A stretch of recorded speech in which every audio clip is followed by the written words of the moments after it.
Machinery ఉద్యమంలో ఈ ఈ మీరు అడిగిన ప్రశ్నకు కూలంకషంగా అంటే చాలా లోతుగా కొన్ని విషయాలను తీసుకుని మాట్లాడే ప్రయత్నం చేస్తాను.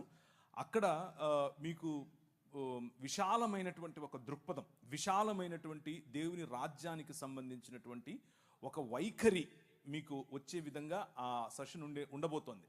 కాబట్టి చాలా క్రిస్ప్గా అంటే తక్కువ సమయంలోనే ఈ ప్రశ్నకు సమాధానం చెప్తాను.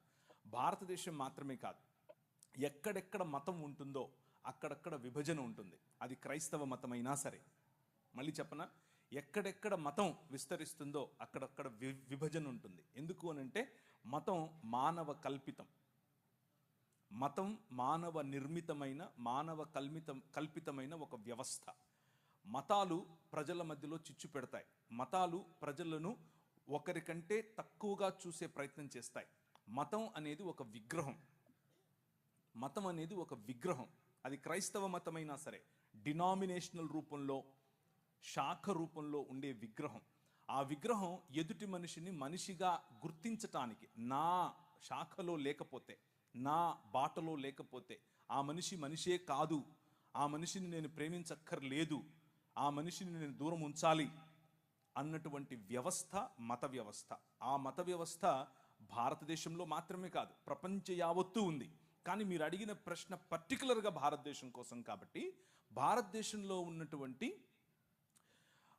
ధర్మము 4 పాదముల మీద నడవాలి అని ఏదైతే చెప్పారో ఆ 4 పాదములు ఏవో కావు. 1 బ్రాహ్మణుడు, 2 క్షత్రియుడు, 3 శూద్రుడు, వైశ్యుడు, శూద్రుడు. ఈ 4 పాదాల మీద నిలబడి ఉండటమే ధర్మం. అదే సనాతనం. సనాతనానికి కుల వ్యవస్థకు వేరు వేరు అర్థాలు లేవు, రెండు ఒకటే.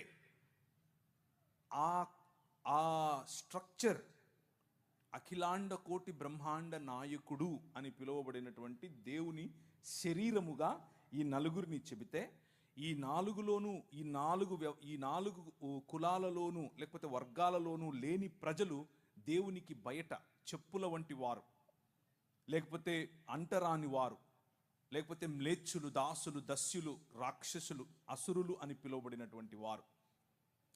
సో ఈ ధర్మమును పాటించని వారందరూ కూడా మ్లేచ్చులు, దాసులు, దస్యులు వగేరా వగేరా వగేరాగా చెప్పబడి బలవంతంగా మనిషిని ఆ ధర్మంలోనికి, ఆ మతంలోనికి దేవుళ్లను సైతం, పండుగలను సైతం మత మార్పిడి చేయగలిగినటువంటి ఏకైక వ్యవస్థ మన భారతదేశంలోనే ఉంది.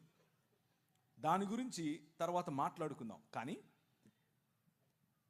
క్రైస్తవులుగా మన స్పందన ఏమిటి? క్రైస్తవులుగా మనమేం చేయాలి? క్రైస్తవం అనేది ఒక మతం కాదు. క్రైస్తవం అనేది విశ్వ మానవ ఉద్యమం.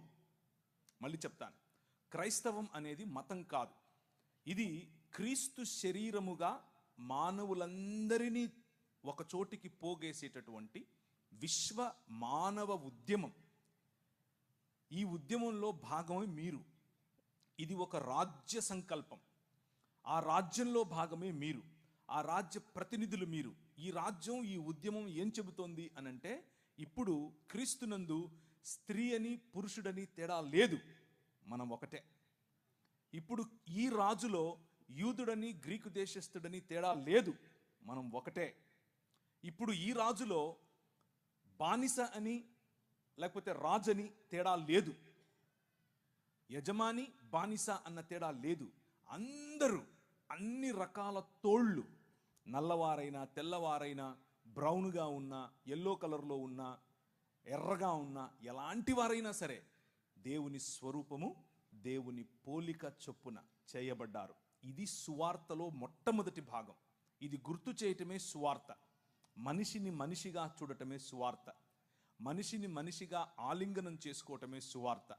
ఈ మార్గం, ఇది ఎలా చేయాలి ఈ సువార్తను అనంటే, తండ్రి కుమార పరిశుద్ధాత్మలుగా ఒక్క దేవుడుగా ఉన్నటువంటి మన దేవుడు అనేకమైనటువంటి ప్రజలను పోగేసి ఒకే శరీరముగా వారిని ఆహ్వానించటం, ఒకే కుటుంబంగా బ్రతకటం, ఇది క్రైస్తవ సువార్త. ఇది ఎలా సాధ్యం అనంటే, ప్రభు అయిన యేసు క్రీస్తు ఒక మనిషిగా ఎలా బ్రతకాలో, ఒక మనిషి పాపరహితుడై, ఒక మనిషి మతరహితుడై, ఒక మనిషి కులరహితుడై అందరి కోసం ఒకే సమానమైనటువంటి పంక్తి భోజనం కూర్చోపెట్టి వారితో మాట్లాడుతూ చెప్పిన మాట ఏమిటి అంటే, అంధకార సంబంధమైన దురాత్మ సమూహములను జయించిన తర్వాత, వాటికి ముళ్ళుగా ఉన్నటువంటి మరణాన్ని జయించిన తర్వాత, నేను ఏ మార్గాన్ని అయితే చూపిస్తున్నానో, ప్రేమ, క్షమ, పంచి ఇవ్వటం, అందరి కోసం పాటుపడటం, ఇలాంటి ఒక సమాజాన్ని నేను నిర్మిస్తాను. ఆ సమాజమే మీరు. ఈ సమాజం కేవలం ఈ సమాజం మాత్రమే ఈ సమాజానికి చెందని వారి కోసం ఉనికిలో ఉంది. మళ్ళీ చెప్పనా?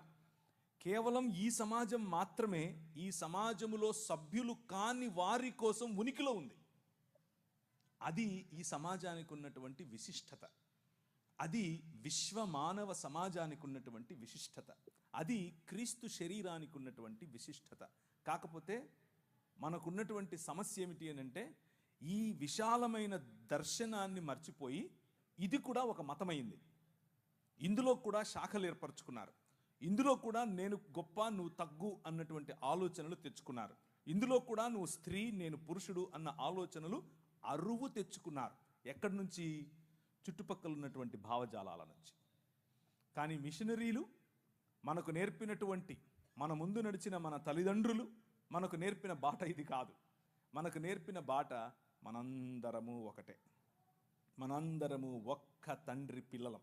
ఈ సమాజం ఐక్యంగా, భారతదేశం ఐక్యంగా ముందుకెళ్ళాలి అనంటే హోప్ అనేది కేవలము ఈ భావజాలంలో మాత్రమే ఉంది. సాయంకాలం మరింత ఎక్కువగా దాని గురించి మాట్లాడదాం.